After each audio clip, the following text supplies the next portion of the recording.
Welcome back, everybody, to Phoenix Wright, Ace Attorney Justice for All. Today we'll be continuing the trial in Case 4. Dude, I can't believe that Adrian... No way! Not cool and collected Adrian Andrews. She is your manager. It would have been very easy for her to pull this off. The only person who had easy access to the knife you used at dinner was, well, her. So after the ceremony during the break, huh? I was sleeping like a log the entire time. See, she could have also easily planted that blood-covered button in your hakama. Because she was the one that came to wake me up? Then, dude, you're saying it really was her? Yes, she is the real killer. She was the one who murdered Juan Corda. But why? I thought she was buds with Juan. She has her own agenda. Her own agenda? What are you talking about? I'm sure you'll see by the time this trial's over. It'll be alright. I'll get you acquitted by the end of the day today. Get me a verdict that's refreshing like a spring breeze, okay, Mr. Lawyer Dude? Phoenix, you think her motive is related to Celeste Impact's missing suicide note, right? Yes. Miss Andrews depended on Miss Impact for her strength and will to live. But then Miss Impact suddenly killed herself. It sounds like she left a suicide note, and the person thought to have hidden it is Juan Corda, the victim of this murder. And that's why I think that Miss Andrews got close to Mr. Corda. All to get the suicide note back. That sounds plausible. But one thing bothers me. What? Who was it that first told us about their relationship? Better stated, Mr. Andrews' codependency with regards to Miss Impact's? It was Edgeworth. It looks like he's still the one in command of this ship. Don't let your guard down yet. Because it is time to reconvene.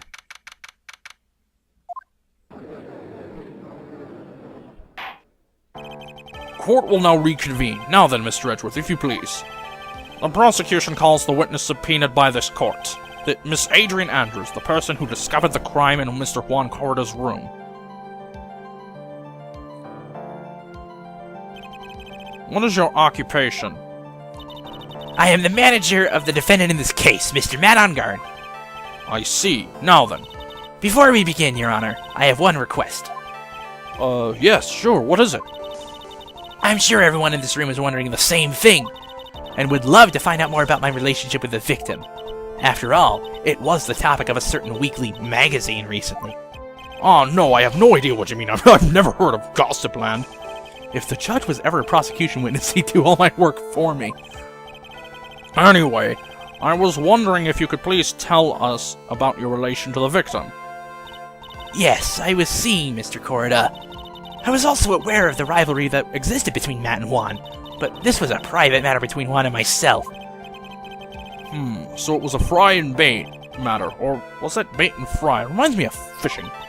But I didn't kill him. No one has accused you of that. I get a feeling someone will soon. I think we all understand your relationship with the victim now, Miss Andrews. Very well then. Witness, please testify to the court about what happened when you discovered the murder had taken place.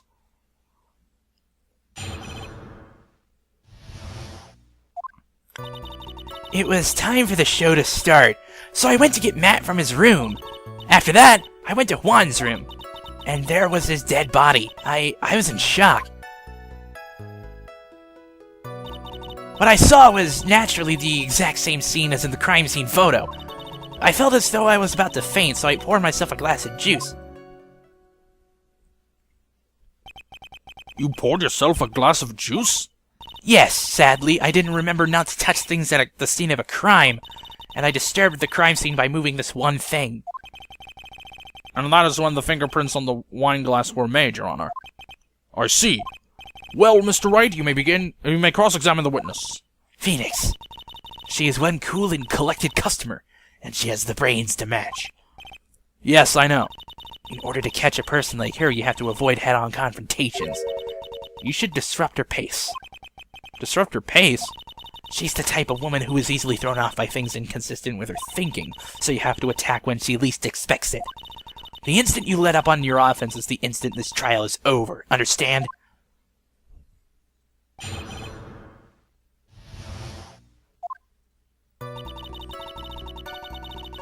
Mm-hmm. Hold it! You were in shock. What? Was I not supposed to be? Miss Andrews is a very calculating person, and despite how close they were, I doubt she had romantic feelings for Mr. Corda. Anyone randomly stumbling upon a dead body would be in shock, and you can't seriously expect a young beauty like her would not be shocked. Somehow, I don't think beauty has anything to do with being shocked or not. I see.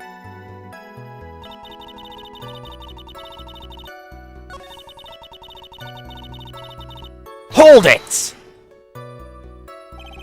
Juice? Yes, there was a bottle of tomato juice on the table, so I helped myself. But you didn't drink any of it, did you? Huh? There were no lip marks left on this wine glass to suggest anyone drank from it. I wasn't feeling terribly great, so I set the glass down without drinking it. Miss Andrews, I would like to confirm with you one more time. When you discovered the dead body of Juan Corda, you were in great shock. And that's when you poured yourself the glass of juice, correct? And what of it? My mind really was a complete blank at the time. Your mind was a complete blank? I didn't think that was possible for you. Aren't you rude today? I was so dazed that I made one careless mistake. That one thing. What one thing? Never mind. It's no big deal. What was she starting to say just now? Miss Andrews, I'm convinced that, as you said, you made a mistake at the scene of the crime. What I really want to know is what this mistake was. Actually, so would I. I'm sorry, it's kind of embarrassing. When I set the glass down on the dresser, I accidentally knocked the flower vase over. Flower vase? Are you talking about the one on the floor in the crime photo? This mess of glass shards? It was originally on top of the dresser, but when I bumped into it with my elbow, it fell onto the guitar case. Why did you withhold such an important piece of information? I'm sorry. I thought that since the crime scene was already in disarray, that people would simply assume the vase was just another part of the mess. It looks like yet another fact has come to light here. Please add this and anything else you have to reveal to your testimony. I'm sorry, but I have nothing more to add. I didn't touch anything else. I was the one who knocked the flower vase over, where it fell on the guitar case.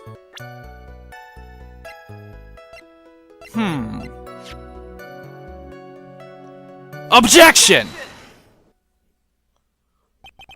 You testified that you knocked the flower vase over. Is this correct? Yes. And are you sure it fell onto the guitar case? Is there some problem with what I said? It's not some problem, it's a major problem. It's true that the top of the guitar case was wet with water. However, that's exactly what is so strange. Miss Andrews, you testified that the vase fell onto the guitar case. However, if that was true, the case should have gotten wet on the inside, not the outside. That's very true. Furthermore, there is one other strange thing about this guitar case. And what is that? Let's take another look at the crime scene photo. The remains of the vase are scattered on the floor. And what is wrong with that? If the guitar case was open when the vase fell, the glass shards should be inside, not outside the case. What is your point, Wright? That the case was closed at the time the vase was knocked over? Is that all? No, think back to what Miss Andrews testified to. She said that other than the vase, she didn't touch anything else. Yes, that's right. She did implicitly say she didn't touch the guitar case. But this whole matter with the guitar case is a dead end. The bright red guitar was found at the studio. It has no bearing on this case at all. That may very well be. However, an empty guitar case does seem to have no relation to this case. It seems that there is no deeper meaning to the guitar case. Well, Mr. Wright, do you think we need to hear more details about the guitar case? The empty guitar case. I believe this is a crucial piece of the puzzle. Huh. I can't believe anyone would reach for straws like this, but it is you. I can't believe I'm doing this either. Alright, I'll follow along, for now. Miss Andrews, please testify to the court about the guitar case. Yes, Your Honor.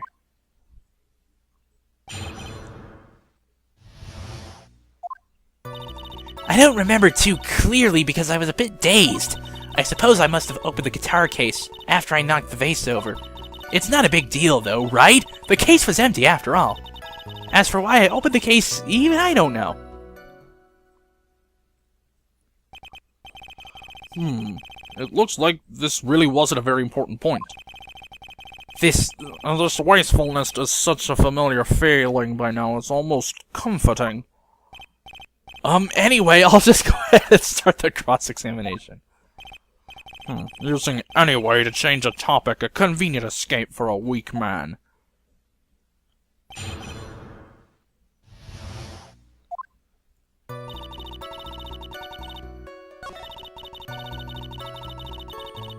Wait a second, if you open the case, then your fingerprints would be all over the case.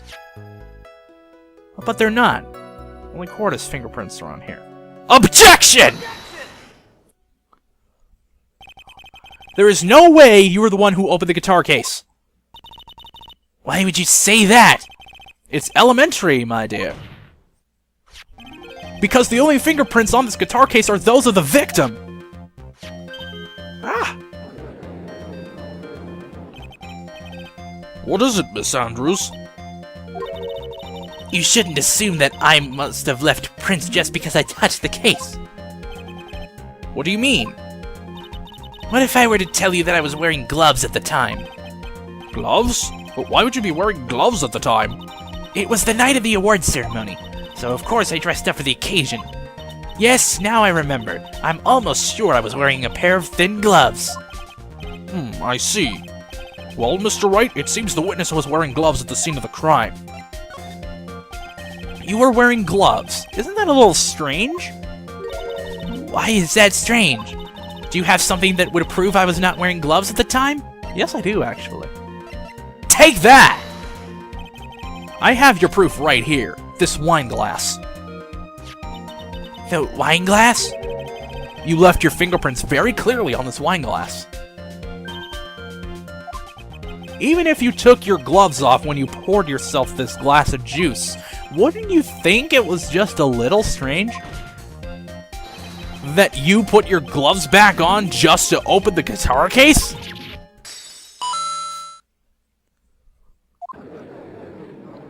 That animation is actually going to play a bunch of times. I might have to put a counter on that.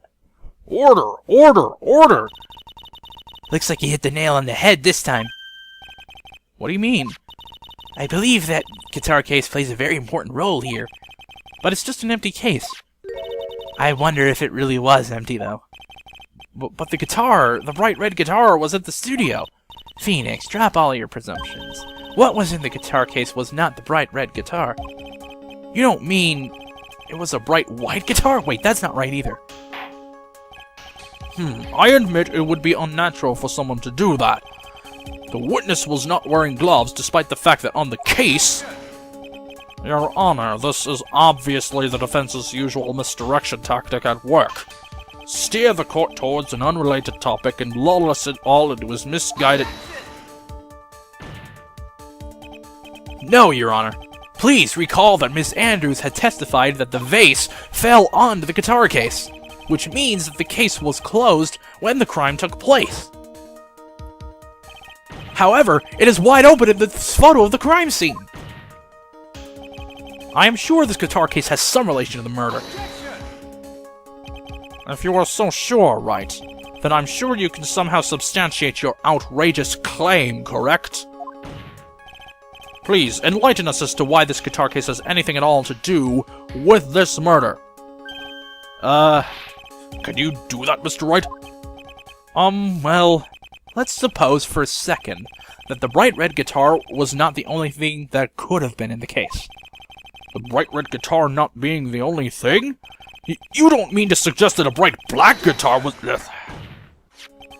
So, you intend to push your theory that the case was not empty, is that it, Wright? I wouldn't say something I didn't intend to prove. Deflate that head of yours, you haven't proven anything yet. Now then, let's have it. What was inside this case at the time of the murder? Take that! This is a photograph. Yes, but what is important is what is in that picture, Your Honor. In this picture? It doesn't take a genius to see what I mean. What I am proposing is... Inside the guitar case was the Nickel Samurai, the hero's very own costume! What?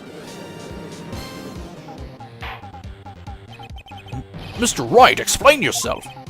Right, are you saying that the witness opened the guitar case to take out a costume? What insane point would there be to doing something like that? That insane point would be to wear the costume, of course. Miss Andrews put it on to hide her identity so she could make her escape. After all, you couldn't let anyone see you leave, could you, Miss Andrews? I refuse to accept your theory. Do you have anything to support such a preposterous idea? Just outside the door was an investigative photographer who was starving for a big scoop. And in the end, she managed to get this shot, correct? You mean this photo? Order! Order! It looks like we've wandered into quite another mess again, haven't we? Nice job, Phoenix. Well, you know my strategy. Speak first, think later. So the real murderer was hiding inside a costume. Wait 1 second, Your Honor. The Nickel Samurai's costume would have been Mr. Matt Engarde's. Why would something of the defendant's be in the victim's room, and inside the guitar case of all places? True, it is a little baffling. Mr. Wright, the court would like to hear your thoughts. What was this Nickel Samurai costume doing inside the guitar case? Mr. Engarde did not take his costume off during the break period. In that case, the costume we are talking about was a spare one. What? Then, are you saying that on the night of the murder, there were 2 Nickel Samurai costumes at the Gatewater Hotel? Yes, that is what I am saying. And how do you explain the costume that was inside the guitar case? It would mean that the victim had planned to bring this spare to the ceremony. But why? The victim, Mr. Korda, was the Jammin' Ninja. Why would he secretly bring the Nickel Samurai spare costume with him? What could be the reason behind such a peculiar act? Ah, so that's what he intended. What are you mumbling to yourself about now? Have you just been rambling all this time without any sense of inner monologue? Huh? No, I just... Mr. Wright, please explain yourself. Why do you think the victim had the Nickel Samurai spare costume? Phoenix, are you sure you can explain this one? Think carefully before you answer, and then the answer with gusto. I believe in you. Alright, this is what I think. The reason the victim brought the Nickel Samurai spare costume to the hotel was... this! Take that! What is this? On the night of the murder, after the stage show, the Nickel Samurai was going to hold a special press conference. A press conference? Yes, the Nickel Samurai was supposed to confess something at this conference. I heard about this as well. For once, you're not making something up, right? But what struck me as strange was that Mr. Engarde himself said he had no idea he was supposed to be holding a press conference that night. But how could that be? The way I see it, that can mean only one thing. The conference was set up by none other than the victim, Mr. Juan Korda himself. The victim? Yes. The spare Nickel Samurai costume was prepared for that very conference. Mr. Korda was going to hold the press conference as the Nickel Samurai. He was going to dress up as the Nickel Samurai and hold a conference? But why would the victim do such a thing? That's something I don't quite know yet. However, what I am concerned with right now is what he intended to reveal at that conference. The Nickel Samurai was going to confess something. And by confess, I'd wager he was going to reveal something about himself. Which means that Juan Korda, posing as the Nickel Samurai, was going to speak about Matt Engarde. Yes, I guess that is what it would mean. But if that's the case, that's not a confession. That's public disclosure. Miss Andrews? I can see why you are pros at what you do. Pardon me? Yes, just as you say, the press conference was set up by Juan. Miss Andrews, please offer us an explanation for this. I was the one who he asked to help set it up. And the person who prepared the second costume for him, that was also me. You? Juan had bet everything on the Jammin' Ninja this year.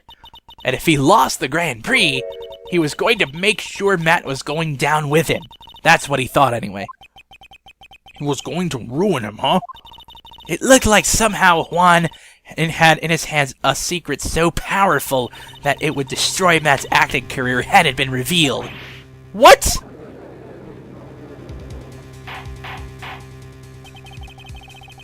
And do you know what this secret of Mr. Engarde's is, Miss Andrews? That's something only Juan knew. I don't know what it is. Ah, I see. I've probably been coming off quite suspicious to everyone, but that's to be expected. I've been trying to protect Matt, after all. Protect Mr. Engarde? And yet again, another strange bit of truth comes to light, it seems. Miss Andrews, if you could, please tell us the truth about your behavior. Yes, Your Honor. I understand.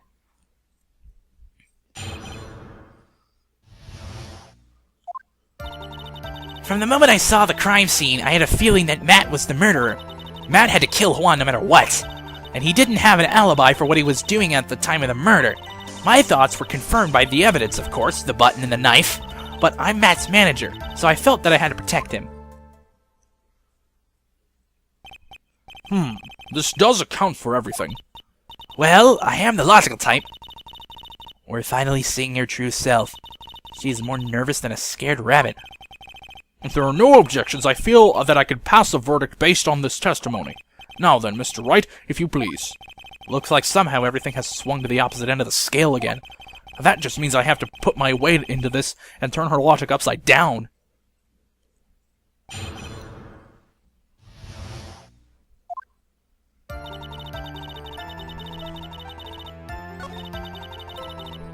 Hold it! So would you say this need came from the press conference? Yes. Do you know why Juan chose that event and that hotel for the conference? Because that was when he could cause the most damage to the public's beloved Matt Engarde. And you knew of this plan, didn't you, Miss Andrews? Yes, because I was the one who set up the conference and prepared the costume. But I'm sure Mr. Engarde himself didn't know anything about a press conference. Oh, really? Can you show me any proof that he didn't know about the press conference? Anyway, the important thing here is that this information was not in your testimony. Yes, I agree. Miss Andrews, please correct your testimony, if you please. Grasping at straws now, are we, Mr. Wright? I know what his motive was, but I don't have any way to prove I'm right.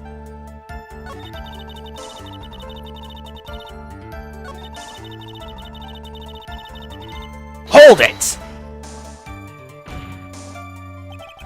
You can hardly call the knife decisive evidence. The fingerprints on the knife could very well be a clever camouflage. Then, what about the button? The button? It's clear from the crime scene that the victim and the murderer fought. And during the fight, the killer ripped the button from the Jammin' Ninja's costume. You're talking about this button, correct? That button was found in the pleats of Matt's hakama, isn't that correct? I would think that makes it very decisive evidence. Looks like you were outfoxed again, Mr. Wright. Anyway, the knife doesn't prove a thing. Please fix your testimony. I can't stand the sight of a man who can't gracefully accept his defeat. Thank goodness Mia can still look at me. With an icy stare, yes. Miss Andrews, for Mr. Wright's sake, please add this information to your testimony. That button was torn off of Juan during his fight with Matt.